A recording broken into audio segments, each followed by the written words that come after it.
Desde Panamá hasta México. Sígale el pulso a la información mesoamericana desde la visión de los movimientos sociales. Informativo Voces Nuestras, una producción de la Asociación Voces Nuestras.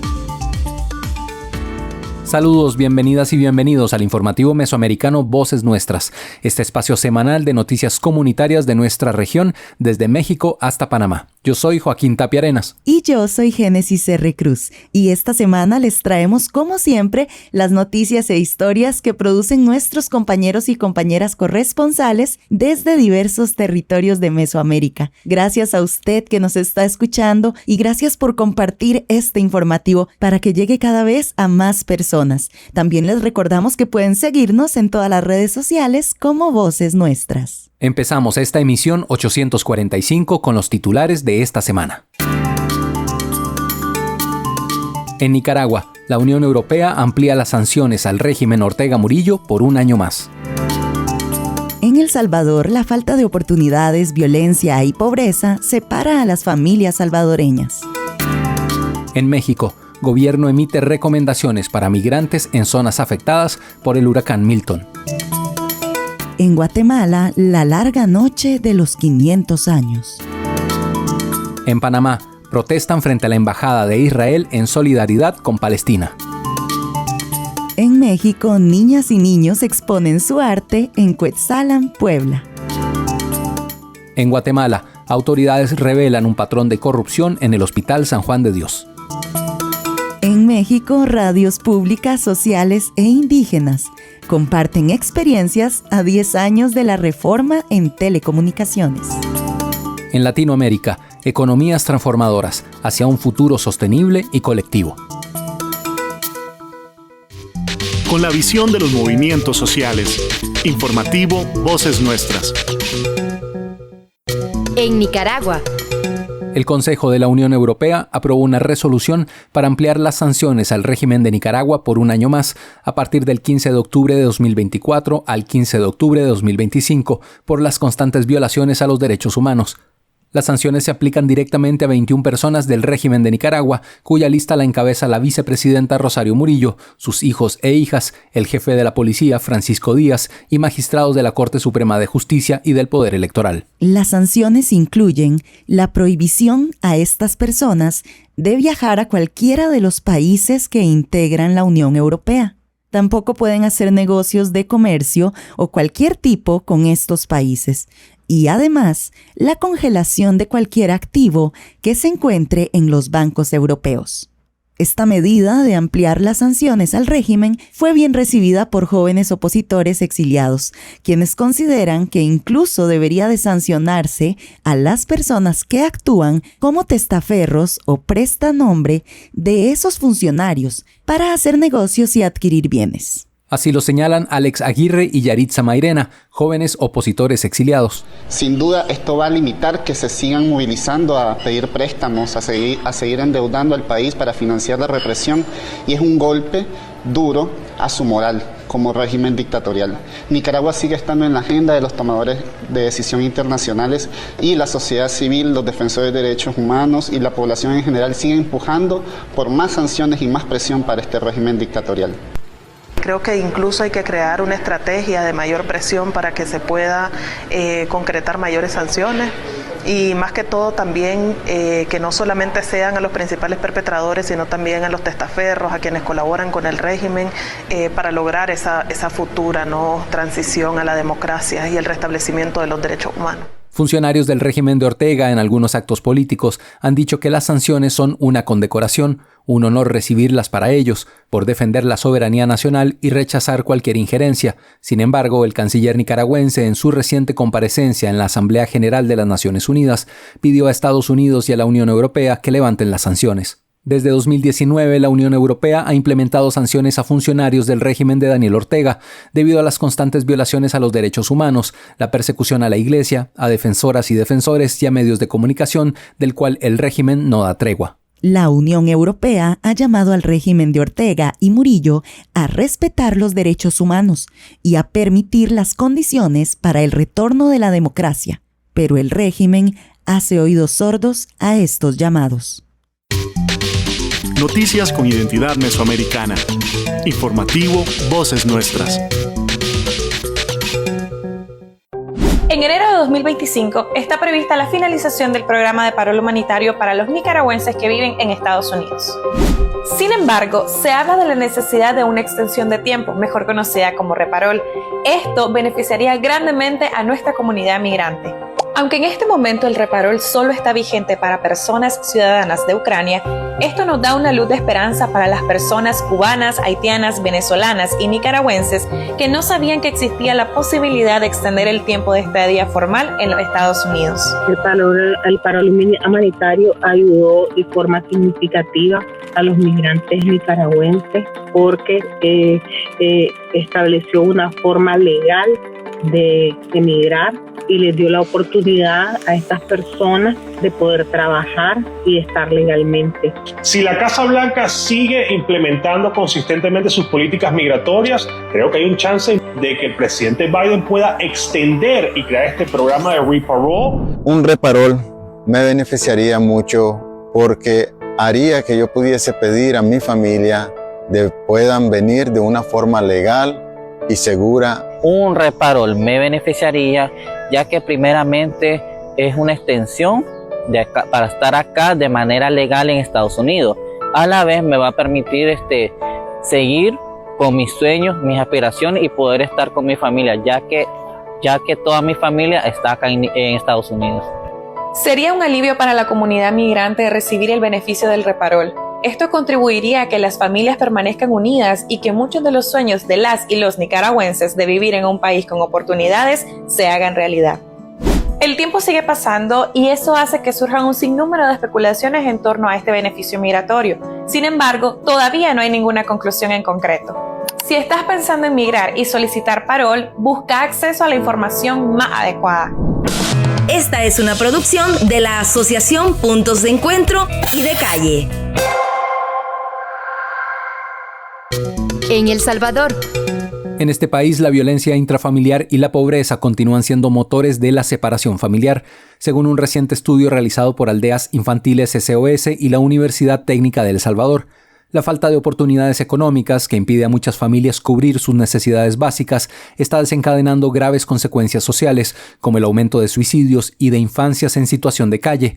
Estos hallazgos evidencian la urgencia de fortalecer el tejido social y atender las raíces estructurales de estos problemas.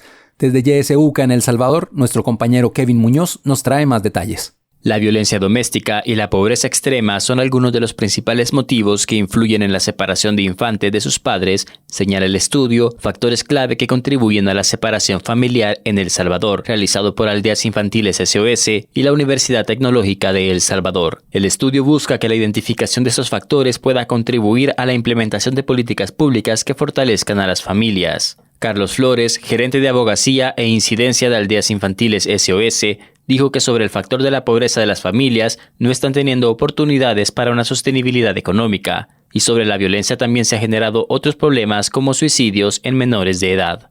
Y una de ellas es la violencia en todas sus formas, principalmente la violencia en la familia.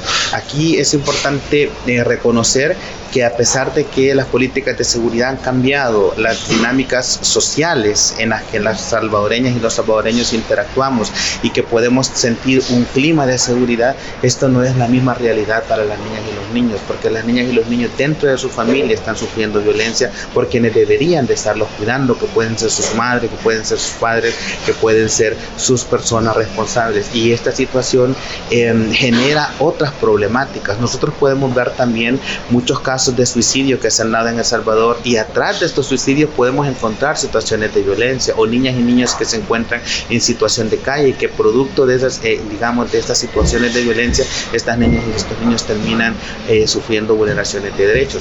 Esa es una de las causales, pero también el estudio arrojó que la pobreza y los medios de vida son una problemática que está afectando a la familia. Las familias no están teniendo las oportunidades para poder tener una sostenibilidad económica. Esto genera estrés, esto genera preocupaciones, esto genera afectaciones de las dinámicas internas de la familia y también son una causa de la separación familiar. Aldeas Infantiles SOS señaló en su estudio que las decisiones tomadas por el Sistema Nacional de Protección Infantil afectan a los niños y niñas. Añaden que las decisiones sobre la colocación de la niñez en una modalidad de cuidado alternativo no siempre están bien fundamentadas, por la falta de capacitación en el personal. Flores señaló que entre las recomendaciones que se manejan dentro del estudio se encuentra la creación de programas de prevención de violencia en los hogares, fortalecer la capacidad de los profesionales que se encargan de los temas de protección infantil, así como apoyar a las familias con niños en situación de discapacidad. Y las recomendaciones que el estudio hace justamente la necesidad de continuar potenciando las políticas públicas para fortalecer a la familia y trabajar en la prevención de estas condiciones sociales, porque si no fortalecemos a la familia, si no le garantizamos la posibilidad de que sean empoderados en su rol de cuidado y protección, las familias siempre van a estar generando situaciones de desprotección y nunca van a convertirse en un entorno seguro y protector. ¿Y por qué lo enfatizamos? Porque la convención ha sido clara cuando dice que las niñas y los niños tienen derecho de crecer en un entorno donde se les ame, donde se les respete, donde se les cuide, donde su personalidad se pueda desarrollar, donde puedan desarrollar todas sus potencialidades y puedan construir un proyecto de vida. Según el abogado de Aldeas Infantiles, los niños pueden tener alternativas a la institucionalización. Pueden vivir dentro de entornos familiares seguros luego de la separación de sus padres por problemas de violencia. Para ello, hay cuidados alternativos, ya que según las directrices de las Naciones Unidas, la institucionalización debe ser la última opción. Desde Radio YSUCA en El Salvador, para el informativo mesoamericano Voces Nuestras, informó Kevin Muñoz. En México. El huracán Milton ha dejado su huella desde México hasta Florida, en los Estados Unidos. Mientras tanto, las familias mexicanas se preocupan por la situación de sus seres queridos migrantes en Florida. Este miércoles 9 de octubre, el huracán tocó tierra en ese estado, causando graves afectaciones. La Secretaría de Relaciones Exteriores de México emitió recomendaciones para proteger a las personas migrantes en las zonas más afectadas. Escuchemos este reporte especial sobre esta emergencia climática en una nota de Leticia Hernández desde Radio Guayacocotla. ¿Cómo están, amigos y amigas del informativo Voces Nuestras? El día de hoy les saludo desde Radio Guayacocotla, La Voz Campesina, y bueno, queremos contarles sobre lo que está pasando en esta región. La temporada de ciclones tropicales comenzó el 15 de mayo de este año para el Océano Pacífico y el 1 de junio para el Atlántico, y termina a finales de noviembre para ambos océanos. Históricamente, de agosto a octubre ocurren los más intensos. Esta semana se desarrolló el huracán Milton, que provocó inundaciones y tormentas significativas, principalmente en costas de Campeche y Yucatán en México. Sin embargo, Milton pasó del Golfo y continuó su camino hacia la península de Florida. Este miércoles el huracán tocó tierra en Florida, en Estados Unidos, dejando a su paso una destrucción y sin electricidad a muchas familias. La Secretaría de Relaciones Exteriores envía un mensaje a los migrantes mexicanos que viven en esta región de Florida. Atención, trabajadores en Florida. El huracán Milton ha alcanzado categoría 5. Por su seguridad, siga las recomendaciones de las autoridades locales sobre evacuaciones. Por favor, revise si está en una de las zonas con órdenes de evacuación.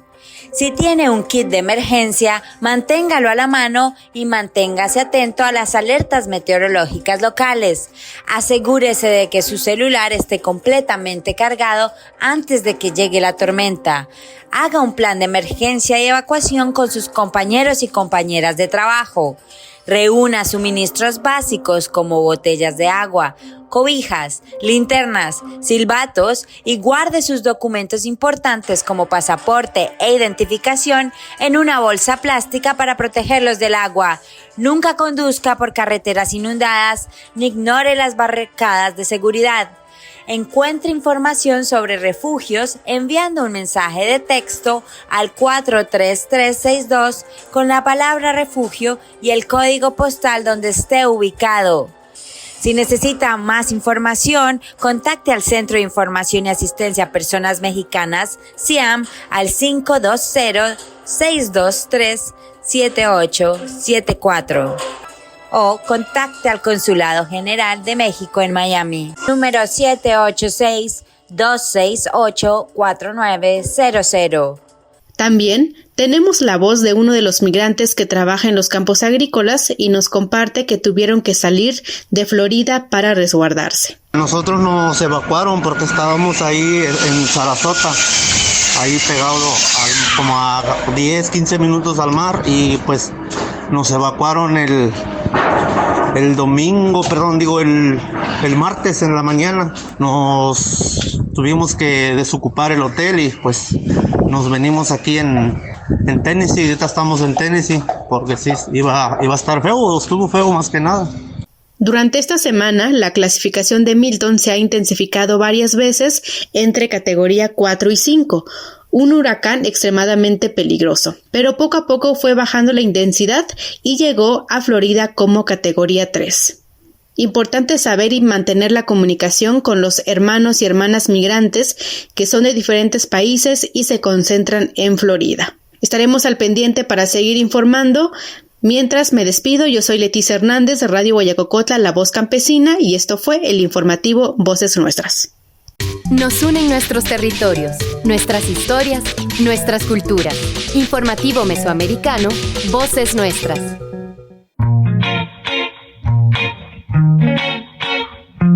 Cuando pensás en compras, ¿qué viene a tu mente? La economía basada en la producción local es la que permite a pequeños y pequeñas productoras ofrecer sus productos y servicios a personas allegadas y de su propia comunidad. La producción y el consumo local favorecen el desarrollo sostenible y mejoran las relaciones comunitarias. Además, saber cuál es el origen de un producto es mucho más sencillo cuando se compra localmente. Podés apoyar a pequeños productores y tenés más cercanía con el proceso de producción. El consumo local promueve una economía más equitativa y el beneficio económico se redistribuye entre organizaciones, familias y pequeños emprendimientos de la comunidad. Así, fomentamos el beneficio común y no solo de unos pocos, generando más empleo local y el desarrollo de nuestra comunidad. Si querés más información de este tipo, busca el TCU Comer Orgánico y el Programa de Economía Social Solidaria de la Escuela de Sociología de la UCR en las redes sociales. En Guatemala. Se quebrará el rostro del sol. Caerá rompiéndose sobre los dioses de ahora. Desaparecerán los gobiernos. 5 días será mordido el sol y será visto. Esta es la representación del 13 Ajau. Chilam Balam. La larga noche de los 500 años se cumple este sábado 12 de octubre. El continente americano, completamente despojado por los invasores, ha recorrido caminatas enormes con a cuestas la sangre de sus hermanas y hermanos. Las historias dolidas de muchas mujeres y hombres que siguen reclamando un ápice de justicia y de verdad. Antes de cerrar este ciclo, que los antiguos tatas llaman la quinta noche, hace tan solo 45 años atrás, Guatemala sufría un genocidio de proporciones criminales. A tan solo 8 días de consumar esta quinta noche, algunos países de Medio Oriente viven la misma violencia genocida que se vivió en esta latitud. Las guatemaltecas Victoria Reyes y Jimena Urizar nos significan tanto porque caminaron junto al pueblo palestino y de Libia la mañana del domingo pasado, a un año de vivir este genocidio en curso. La nota con el corresponsal Herbert Reyes desde Guatemala. La convocatoria del pueblo palestino en Guatemala comenzó a nutrirse de participantes desde la 18 calle a la Plaza Central. Victoria Reyes, guatemalteca convertida al Islam, nos recuerda que en Guatemala vivimos un horrendo genocidio y por ello debemos solidarizarnos para no olvidar.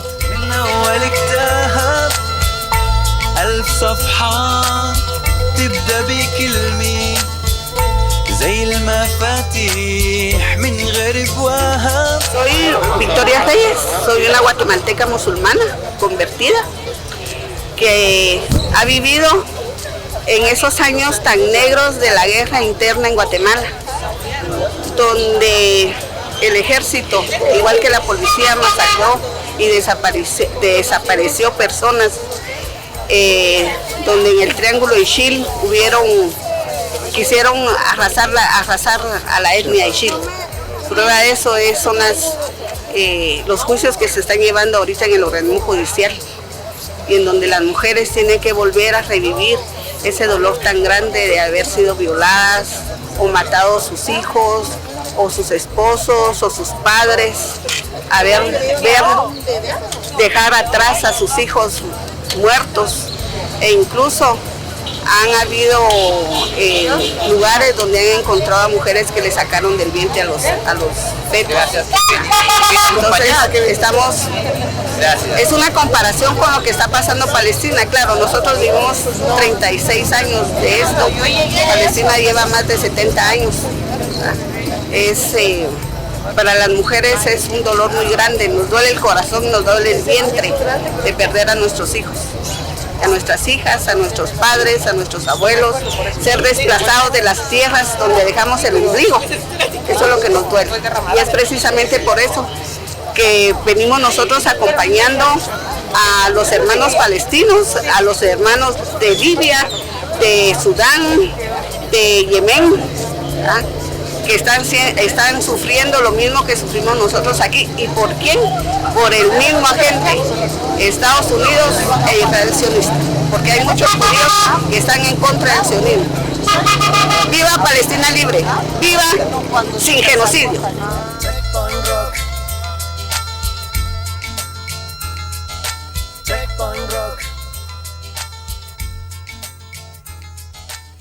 Jimena Urizar nos recordó que debemos tener empatía con los pueblos que siguen siendo maltratados. Mi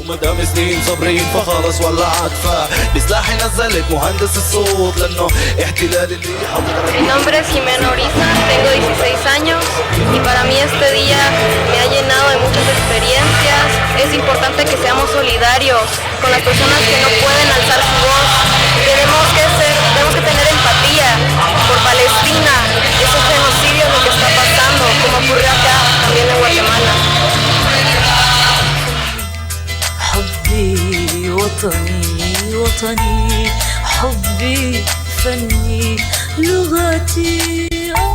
Los pueblos se están levantando, despertando. Las voces se siguen sumando. Cada día hay más personas que desde lo digital hacen contracorriente al hegemonismo de los genocidas. Para el informativo mesoamericano Voces Nuestras, reportó desde la ciudad de Guatemala Herbert Reyes.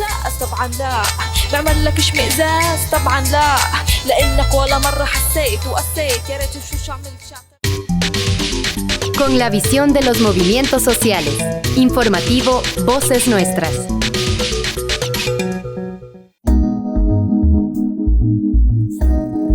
Casa Voces, Memorias y Culturas es un espacio virtual interactivo de la Asociación Voces Nuestras que busca contrarrestar los discursos de odio misóginos, clasistas, racistas y coloniales que persisten en las narrativas de la historia oficial. En el 12 de octubre, Día de las Resistencias Indígenas en Aviala, Voces Nuestras les comparte la exhibición virtual Memorias de la Coordinadora de Lucha Sur-Sur.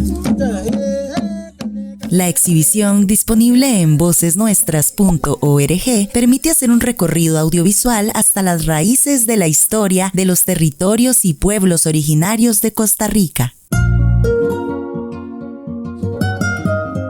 Este espacio cuenta con recursos pedagógicos y didácticos de Edu Entretenimiento, especializados en derechos humanos y comunicación para adolescentes, jóvenes y personas adultas.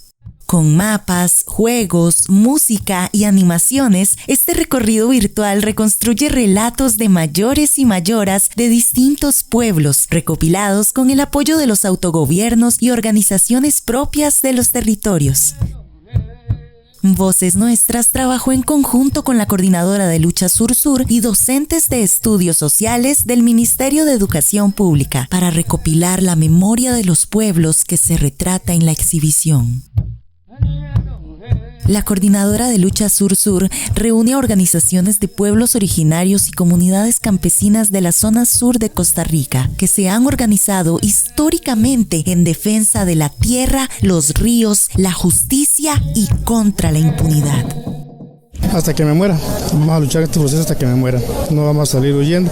Las medidas dicen que no debo salir del país, no, yo nunca voy a salir del país, ni mucho menos de mi comunidad. Cuando me quisieron sacar el pasado por el atentado, no, preferí morirme allá que salir huyendo. O sea, yo no tengo por qué salir huyendo. Siempre he dicho, el que nada debe, nada teme, entonces vamos a enfrentar las cosas hasta que muera.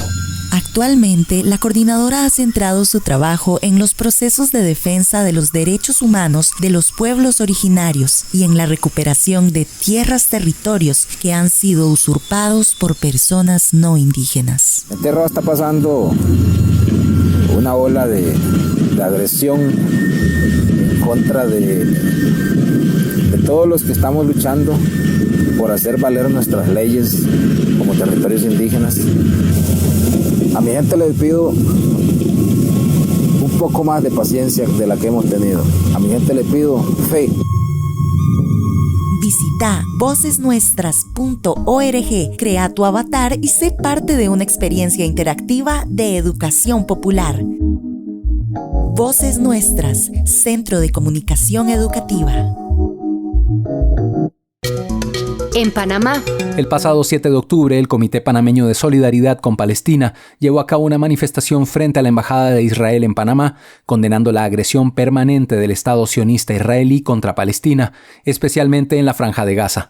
Esta acción se suma a una serie de manifestaciones en toda Latinoamérica en solidaridad con el pueblo palestino, que lleva 76 años resistiendo. En este último año, la violencia se ha intensificado, dejando miles de víctimas civiles, incluyendo a niños, niñas y mujeres. Escuchemos las declaraciones de la profesora Ana Yancy Turner, integrante del Comité Panameño de Solidaridad con Palestina, en un reporte de Dania Betsy Batista Guevara de Radio Temblor Internacional. A un año de la agresión permanente y brutal del Estado sionista de Israel por tierra, mar y aire contra Palestina, específicamente en la Franja de Gaza, el Comité Panameño de Solidaridad con Palestina, COPASOLPA, llevó a cabo una manifestación en las afueras de la Embajada de Israel el pasado 7 de octubre. Dicha actividad es parte de una serie de acciones que se desarrollaron ese día en Latinoamérica en solidaridad con Gaza. Palestina lleva resistiendo 76 años y desde octubre del año pasado se ha intensificado la agresión, dejando más de 40.000 personas civiles asesinadas y más de 97.000 heridas, incluyendo niñez, mujeres y de la tercera edad, bajo la excusa de que Israel se está defendiendo del terrorismo de las organizaciones de resistencia palestina.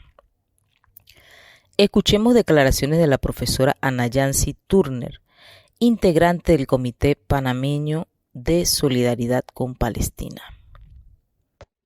Sí, en representación del Comité Panameño de Solidaridad con Palestina expresamos nuestro rechazo y condena absoluta al genocidio que en este momento está perpetrando Israel contra Gaza. Estamos hablando de bombardeos masivos contra la población civil, de que las víctimas que se calcula, que las autoridades de salud de Palestina calculan en más de 40 y tantos mil personas. De esa cantidad, el 70% son mujeres, niños y ancianos, lo que demuestra flagrantemente de que las víctimas están siendo fundamentalmente la población civil. Esto viola el derecho internacional humanitario y el derecho internacional de los derechos humanos.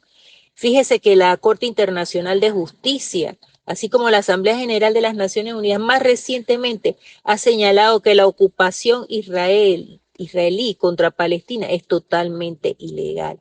Sin embargo, las grandes potencias siguen financiando el armamentismo israelí, siguen siendo cómplices. En vez de parar la guerra, lo que se ha hecho es seguir siendo cómplices de esta masacre. Bien ha dicho Petro de que si Gaza desaparece, desaparece la humanidad. El sentido humanitario que tenemos todos y que nos lleva a solidarizarnos con ese humilde y heroico pueblo de Palestina. Arriba Palestina libre. Israel ha destruido escuelas, hospitales, barrios residenciales y campos de refugiados palestinos. Las personas se han desplazado a otros lugares y han sido atacados nuevamente. De igual manera, Israel ha cortado el suministro de agua, electricidad, combustible y ha limitado e incluso prohibido la entrada de ayuda humanitaria, provocando hambruna y enfermedades.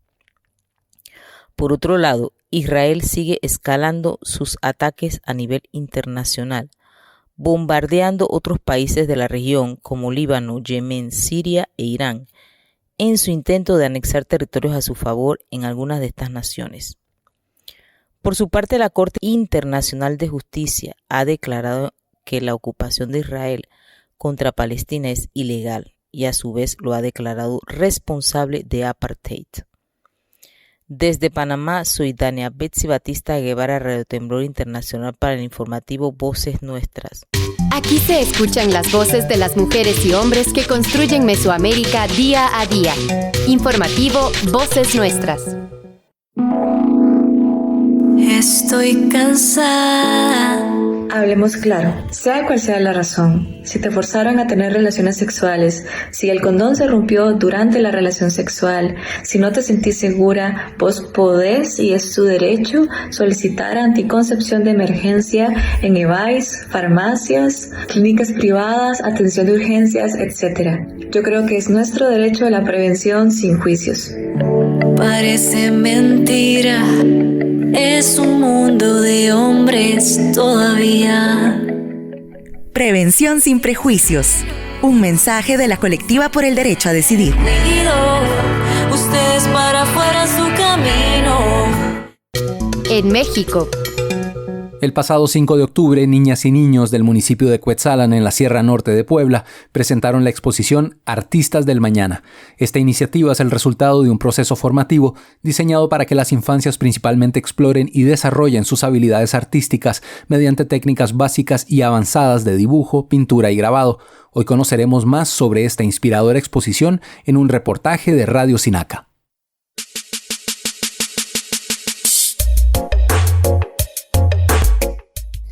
Desde Radio Comunitaria Sinaca saludamos a todo el auditorio de Voces Nuestras y les vamos a contar qué tal estuvo la exposición Artistas del Mañana en el municipio de Cuetzalan, en la Sierra Norte de Puebla, en México.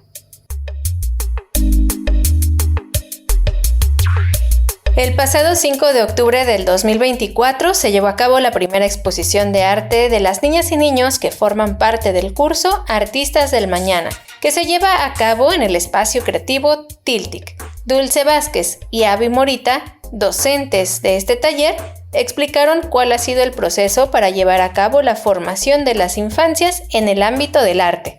Artistas del Mañana es un curso liderado por jóvenes artistas del municipio de Cuetzalan. Algunos de ellos han sido alumnos de Tiltic y ahora se desempeñan como maestros de arte. Dentro de las actividades realizadas con sus hijos, se busca desarrollar el potencial artístico que cada niño posee y merece ser valorado, por lo cual reconocemos el gran apoyo que le brindan a sus hijos para poder seguir desarrollando su pasión por el arte. Fuimos varios docentes, 5, y nos dividimos las áreas de pintura, dibujo, grabado y modelado, con la intención de cubrir las áreas generales de las artes plásticas. Todos los proyectos que nos hemos planteado los han resuelto, han trabajado y además han aprendido bastante cosas entre ellos, ¿no?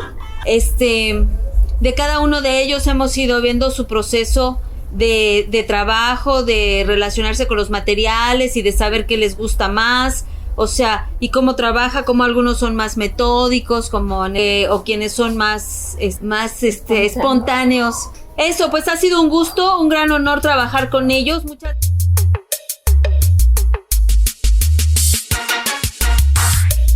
La casa de Tiltic se llenó de más y más cuadros con imágenes de hormigas, catarinas, aves, flores, frutas y mariposas.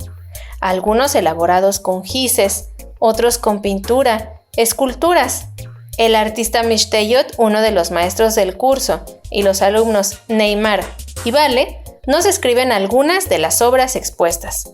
Con los niños de la segunda clase trabajamos un mural y la verdad es que a mí me sorprendió cómo trabajaron ellos, verlos tan espontáneos, verlos con tanta creatividad y la manera en la que pudieron unir varias ideas en una sola pieza. Para lo que hice primero fue marcar como que el boceto con un tono amarillo aguado. De ahí lo difuminé, ya toqué las partes que iba a usar con rojo. De ahí ya empecé a difuminar con la pintura base, que son rojos, naranjas, amarillos. Bueno, yo dibujé a una niña en un columpio. Primero con gises pastel en una hoja grande.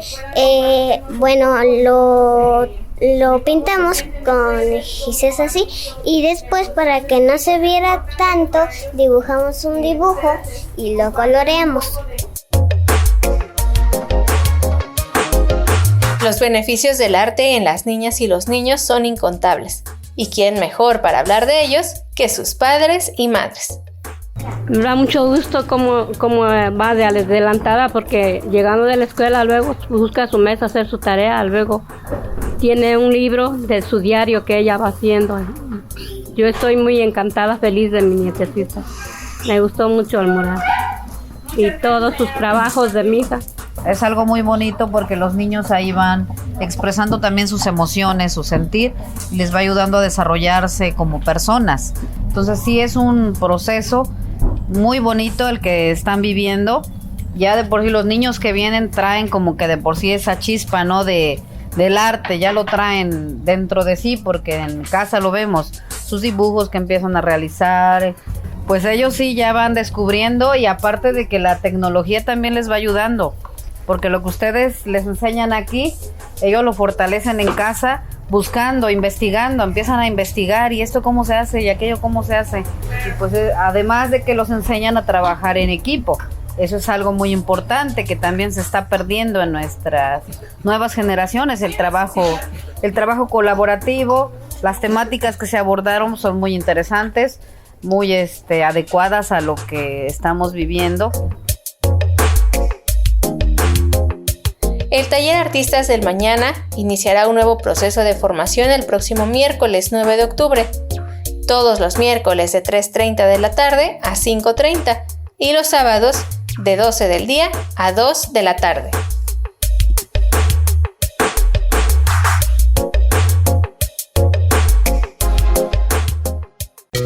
En Guatemala. En Guatemala, las autoridades del gobierno expusieron actos de corrupción dados en el Hospital General San Juan de Dios. Uno de los hallazgos más sorprendentes incluye la asignación de fondos para el mantenimiento de áreas que no existen, como parte de un esquema de enriquecimiento ilícito. Este caso de defraudación tributaria, descubierto en agosto de este año, revela un patrón sistemático e institucionalizado de corrupción en el gobierno durante los años 2022 y 2023. La información nos llega desde Guatemala en un reportaje de Marco Hernández, desde la Federación Guatemalteca de Escuelas Radiofónicas, FEGER. Caso B410, que la Superintendencia de Administración Tributaria develó hace algunas semanas. El caso B410 es el mayor fraude fiscal en la historia de Guatemala.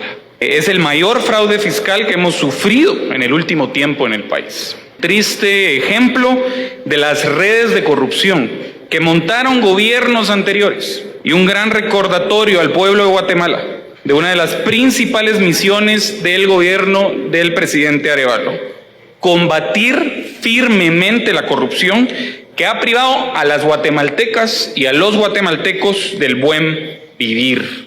El caso B410 es un caso de defraudación tributaria cometido por 410 empresas al estado de Guatemala. El monto total de la defraudación se estima entre los 300 millones y 800 millones de quetzales.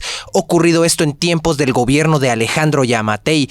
El caso fue destapado por la Superintendencia de Administración Tributaria, SAT, a mediados de agosto de 2024, y la mañana de este jueves jueves 10 de octubre de 2024, diversas autoridades de gobierno, entre ellas el secretario de Comunicación Social de la Presidencia, Santiago Palomo, Maynor Melgar, oficial de Asuntos de Probidad del Ministerio de Salud Pública y Asistencia Social, dieron a conocer que el caso B410 alcanzó al sistema de salud, específicamente al Hospital General San Juan de Dios. Escuchemos los detalles en voz de ambos funcionarios públicos.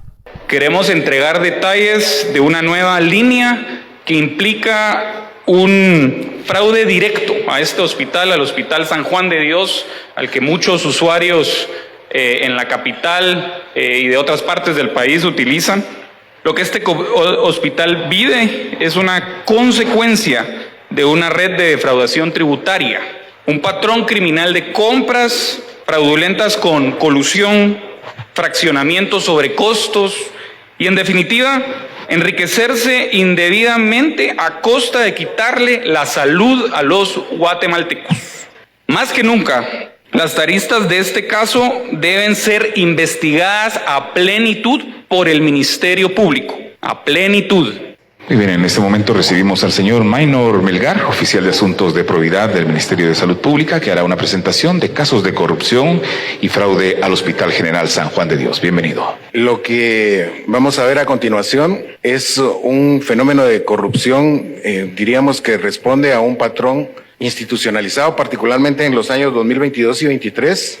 Quisiera decir que el Hospital General es el único, pero lamentablemente son varios hospitales los que sufrieron el mismo esquema de defraudación de su patrimonio, en el que intervienen además un grupo de personas externas mediante un procedimiento en el que una serie de obras de remozamiento, pintura, etcétera, se contratan a una misma empresa, mediante el cual, al final de cuentas, solo en San Juan de Dios hay una defraudación que supera los 11 millones de quetzales. Hay lugares en los cuales se creaba una obra ficticia, como bien decía el señor comisionado. Por ejemplo, entre maternidad, lo vamos a ver en una fotografía más adelante, pero entre maternidad y la morgue se contrata por 90,000 quetzales la remodelación de una losa, dice pero esa losa no existe y no es el único. Hay una serie de obras en las cuales, por ejemplo, la maternidad también se divide en 4 partes y en cada una de las partes asignan obras que nunca se realizaron, por ejemplo, el mantenimiento de las tuberías de drenajes, el mantenimiento de la luz, y así es una serie de obras, como ya decía. Particularmente en este caso concreto son 2 empresas que están vinculadas por ser el mismo representante legal. Ambas ofertaban en este tipo de obras y a ellas mismas se les adjudicaba. Los montos pudieron haber llegado hasta 21 millones de quetzales en varias obras y en varios lugares. Hay cosas, por ejemplo, que rayan incluso en lo absurdo. Por ejemplo, se les adjudica la quita de unas balizas, que son las luces, de acuerdo a lo que yo entiendo, que orientan a los aviones. Pues esas ya no existían, sin embargo, les adjudican 90,000 quetzales por cada una de las 3 que supuestamente quitaron.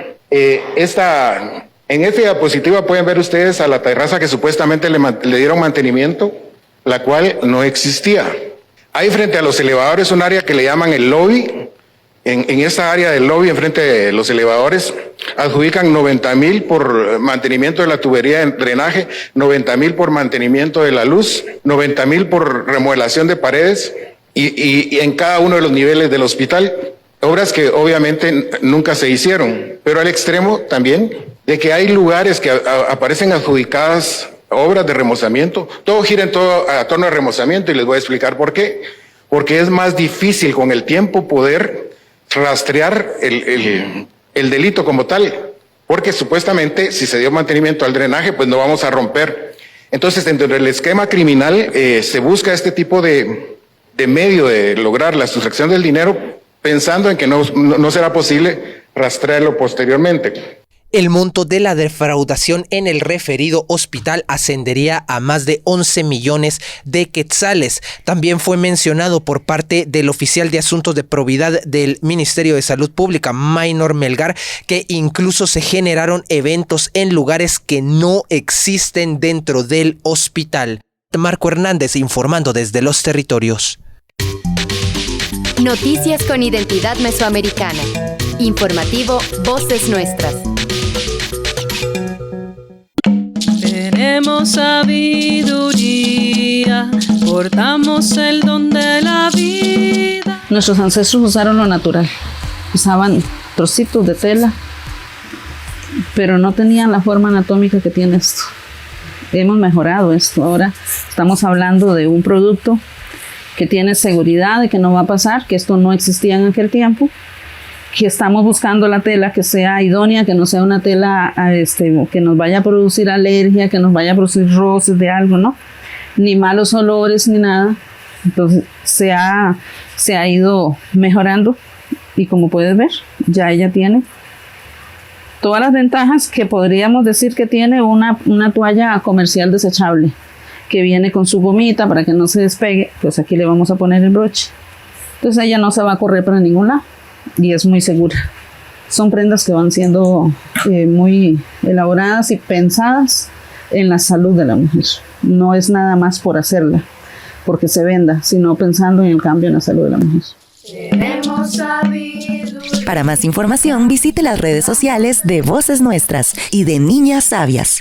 O escríbanos al correo niñasabiascr@vocesnuestras.org. En México. Durante los días 7 y 8 de octubre se llevó a cabo en Oaxaca, México, el foro Experiencias y Retos en la Radio Pública, Social, Comunitaria e Indígena, con motivo de los 10 años de la reforma constitucional en materia de telecomunicaciones y radiodifusión. Este espacio fue clave para el intercambio de experiencias y la discusión sobre los desafíos que enfrentan las radios comunitarias en México. Escuchemos más detalles en una producción de Reina Melchor desde Radio Teocelo.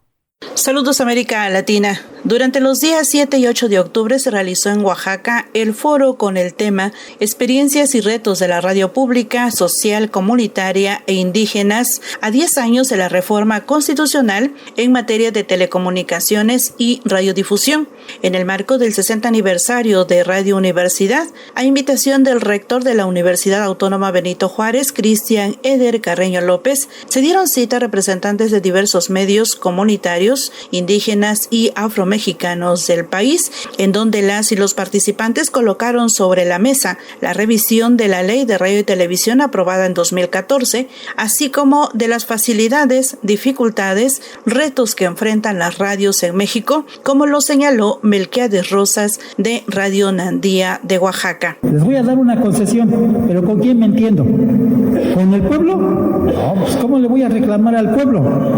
Si hay una interferencia de frecuencia. Y dijimos, bueno, está el comité.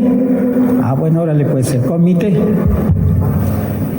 Eso es en el caso de las que no son asociaciones civiles, pero hubo comunidades en donde dijeron, vamos a crear una asociación civil que sea el interlocutor entre el Estado y la comunidad. Sí. Pero resulta que cuando se accede al 1%, es decir, ese recurso público, ya no nos tratan como comunidad, sino nos tratan como una pequeña y mediana empresa. Y entonces, no solamente tenemos obligaciones técnicas, administrativas, legales con el Instituto Federal de Telecomunicaciones, sino ahora tenemos nuevas obligaciones con la Secretaría de Hacienda Pública. Por su parte, el Fego Riveros de Radio Teocelo señaló que aún existen grandes retos para los medios en nuestro país, aún falta por lograr más espacios. En México deberían haber 2.000 o 3.000 radios comunitarias autorizadas, concesionadas, con todas las ventajas que se puedan pensar, ¿no?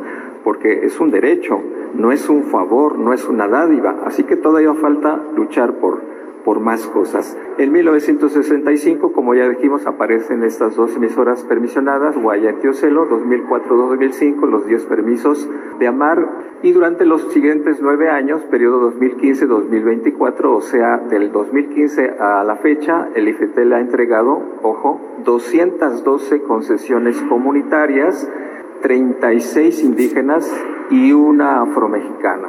Ahí vamos, este es el corte de caja en 64 años, ¿no? pero hay 120 solicitudes rechazadas. Pero varios son los retos, entre ellos cómo prepararse para las nuevas tecnologías y cómo sostenerse económicamente. Con información del Fego Riveros, reportó desde Radio Teocel en Veracruz, México, Reina Melchor Rivas. En Latinoamérica. La profunda desigualdad económica y la crisis climática están afectando de manera desproporcionada a las comunidades más vulnerables de América Latina y el Caribe. Estudios recientes revelan que el 10% más rico de la población concentra el 77% de la riqueza, mientras que los efectos de la explotación de los recursos naturales siguen agravando la crisis climática y ambiental en todo el mundo. En este contexto, las economías transformadoras surgen como una apuesta crucial para construir sistemas más sostenibles y justos, priorizando la equidad y el bienestar colectivo.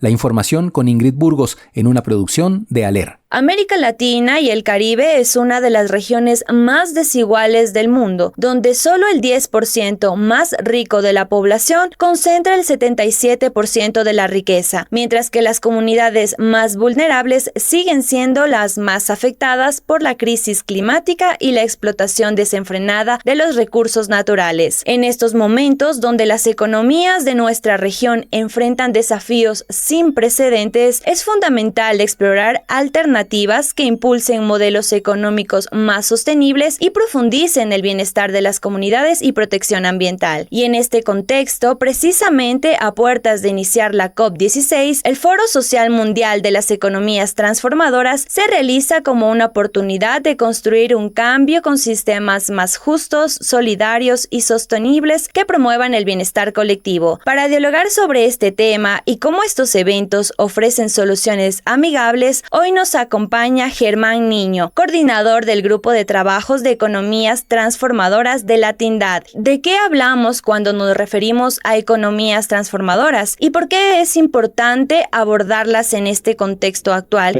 Urge una solución al modelo económico o a los modelos económicos basados en el extractivismo, ¿sí? Basados también en la desigualdad, en las relaciones entre las personas que tienen que ver justamente con la concentración de la riqueza y también en modelos económicos que puedan respetar la naturaleza. Modelos económicos que tengan otras formas o sustentos para poder garantizar su existencia. En el caso del modelo más capitalista, digámoslo, su base principal es el tema del lucro, ¿sí? La ganancia.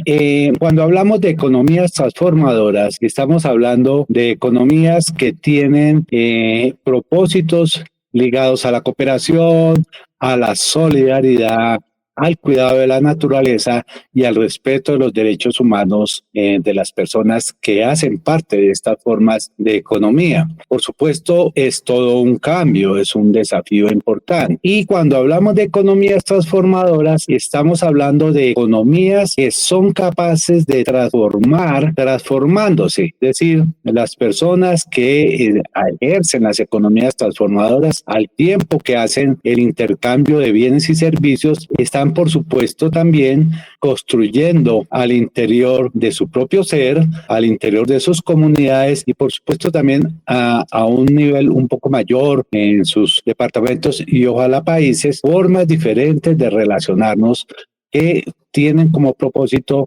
terminar las condiciones alienantes y desiguales que otros modelos de economía nos traen. Sabemos que para abordar estas propuestas, que también han sido un reto, se va a realizar el Foro Social Mundial de Economías Transformadoras. Germán, cuéntanos un poco cuál ha sido el antecedente para que se dé esta propuesta y cómo se la va a llevar en el marco de la COP16. A comienzos de este año tuvimos la oportunidad, en el marco de la realización del Foro Social Mundial que se hace año a año, de discutir en el grupo que nos reunimos a presentar, a intercambiar, a dar conocimiento sobre estos modelos, la idea de lograr tener un foro social mundial que nos actualizara, que nos permitiera encontrarnos y ver en qué estado se encontraba esta propuesta y, por supuesto, poner al servicio de todas las otras causas, la de derechos humanos, la de mujeres y demás,